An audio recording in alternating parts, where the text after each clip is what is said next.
Hey folks, Matt from artoftheimage.com.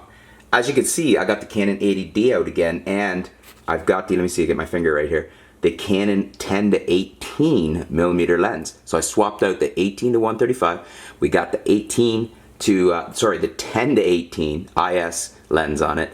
We're gonna try this out as a vlogging lens, which is why I'm kind of talking to you in the mirror right now. What you're seeing right now is at 18 millimeters. If I take the lens and I zoom it out, that's 10 millimeters. So that's 10-18 at 10. Here it is at 18. So this is essentially, this at 18 is what you'd see at the wide end of the 18 to 135. So it shows you how much difference you have when you've got the 10 millimeters on there versus the widest you can go on that kit lens.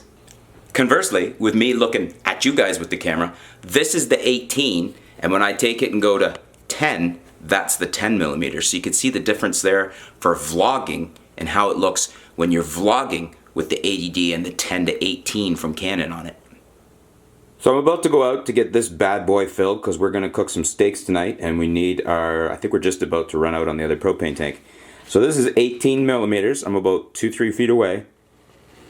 And there's 10 millimeters. You can see how much wider we got here using the Canon 10-18 IS. And here we go. 18 millimeters. So that's 18. 10. Quite a difference.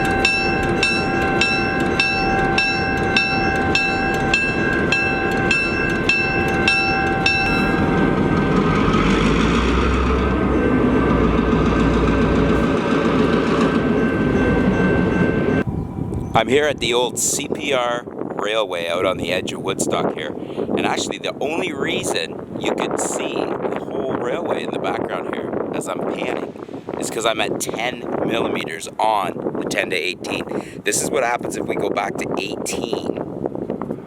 Believe it or not, you can actually call that zooming in. That's 18 millimeters. So that's what you could see on the 10-18 millimeters, or sorry, on the 18 millimeter end, when I've got it at 18. So if we zoom back out to 10, you can see the huge amount of difference in the background that you could pull in at 10 millimeters here. We'll turn the camera around, and I'm standing about maybe 10 feet away, and I'm getting the whole building in the shot here, roof to floor. See, now if I was at 18, you wouldn't be getting that. That's 18. That's the view you get at 18. So you're not getting the whole building as I pan.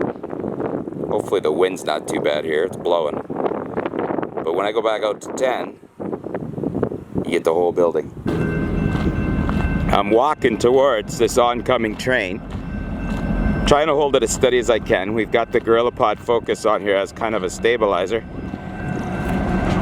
But here comes this nice old engine, old locomotive. I'm going to zoom out to 10 as it's coming by.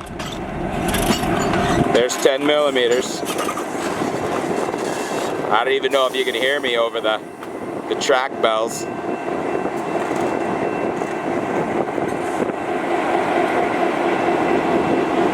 That's the train at 10. Back to 18. You can see from where I'm standing, we can barely get the whole locomotive in at 18.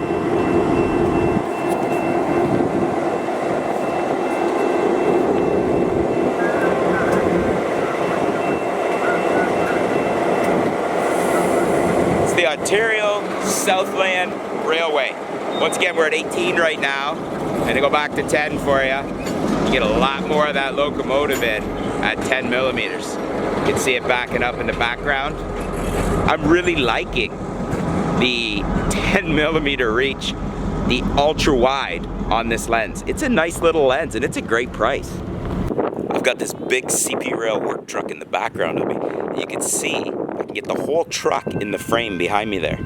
which is pretty cool because we're at 10 millimeters. Now, if I go to 18, we lose a lot of the truck, as you can see. 10 millimeters really is helpful as a vlogging lens here. As a lens in general, I mean, we got to do some shots and some shooting with this as a landscape lens, but this is pretty cool.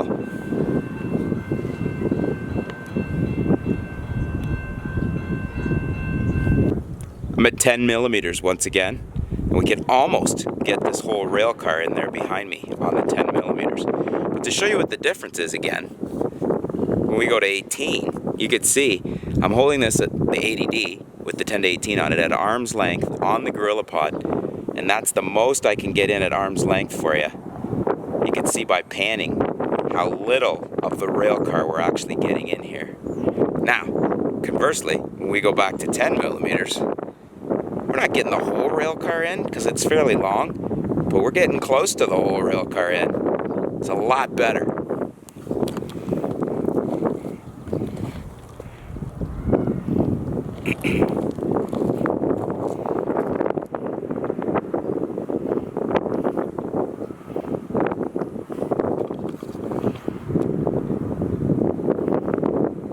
I'm really liking this little 10-18 from Canon. The IS seems pretty decent. I'll be interested to see myself when you guys do when I look at the video on the computer. But so far, it seems to be an excellent little lens. You certainly can't beat the price. You could find this lens for under $300, sometimes on a refurb for closer to $200 or slightly thereunder.